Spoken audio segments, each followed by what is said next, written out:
Hello, good morning everyone. ဒီနေ့ကျတော့အကြောင်းပေးတယ်ဆိုတော့ငါတို့မေတာသွားဝေးမယ်ပေါ့နော်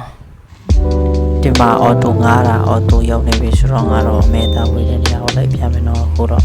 အော်တိုစီးလိုက်အောင်မယ်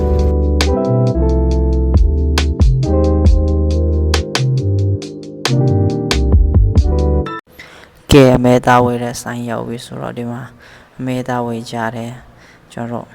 မေတာဝေးပြီးတော့ဒီမှာလမ်းမှာအုံးတီးရောင်းနေတာတွေ့တော့တကယ်ချင်းနဲ့အုံးရည်တောက်ကြမယ်ဆိုတော့ဒီမှာအုံးရည်ဝေးနေတယ်ကျွန်တော်တို့တစ်လုံးတော့50ပေးရတယ်အုံးတီးတစ်လုံး50ဆိုပေမဲ့တော့ကောင်းပါတယ်အရာတာရှိတယ်ပေါ့နော်အုံးရည်ကဲအခုကျတော့ကျွန်တော်တို့dry chili လိုက်ရှာနေတာပေါ့နော် dry chili အမေသားနဲ့ကြော်ဖို့အဲ့ဒါကို dry chili လိုက်ရှာတာဒီဆိုင်မှာတော့ dry chili မရှိဘူးဆိုတော့ကဲဒီဆိုင်မှာတော့chili တွေ့ပြီပေါ့နော်အဲ့ဒါဝေကြတယ်မဲသားနဲ့ကြော်ဖို့ဒီမှာ chili တွေဝေပြီးပြီဆိုတော့တကယ်ချင်းက big ပြာနေစားချင်တယ်တဲ့အဲ့ဒါ big ပြာနေဆိုင်လိုက်ရှာဒီကြတော့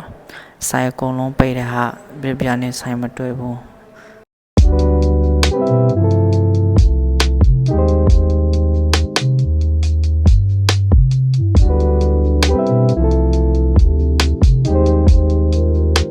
ဘီပြာနေဆိုင်မတွေ့ဘူးဆိုတော့ဒီမှာ chicken ပြာနေဆိုင်သွားဖို့အော်တိုနဲ့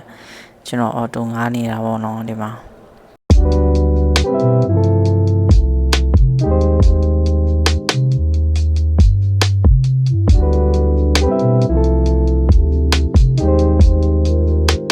ဒီမှာကျတော့ chicken ပြာနေဆိုင်ရောက်နေပြီပေါ့နော်စားဖို့တကယ်ကျတော့ဘိုင်ရန်စားနေပြီဆိုတော့ဒီမှာကဘပ်တွေရမယ်လီဗာတွေရမယ်ဗျာနီရမယ်ပေါ့နော်အဲ့ဒီဆိုင်က chicken ပဲရတယ်ဆိုတော့ဒီမှာစားမယ်မတွေ့နိုင်တော့ဘူးဆိုတော့ဒီမှာဗျာနီစားဖို့တကယ်ချင်းကမာနေတယ်သူကတော့ကျွန်တော်ကြတော့သူ့မာသမျှကိုစားတယ်ပေါ့နော်ဟိုမှာသူ့မာတာတော့ငါတော့ chicken ဗျာနီမစားဘူးကုစကာစားတယ်ကဘပ်စားတယ်လီဗာ chicken liver စားတယ်အဲ့ဒါပဲစားတယ်ပြီးတော့တကယ်ချင်းကတော့ဓာတ်ပုံတွေရိုက်နေတယ်စားပြီးပြီဆိုတော့အိမ်ပြန်ပါမယ်အခုတော့အိမ်ပြန်လမ်းပေါ့အိမ်ရောက်ရင်တော့ညောက်တီးကြော်ရမယ်အဲ့ဒါပဲ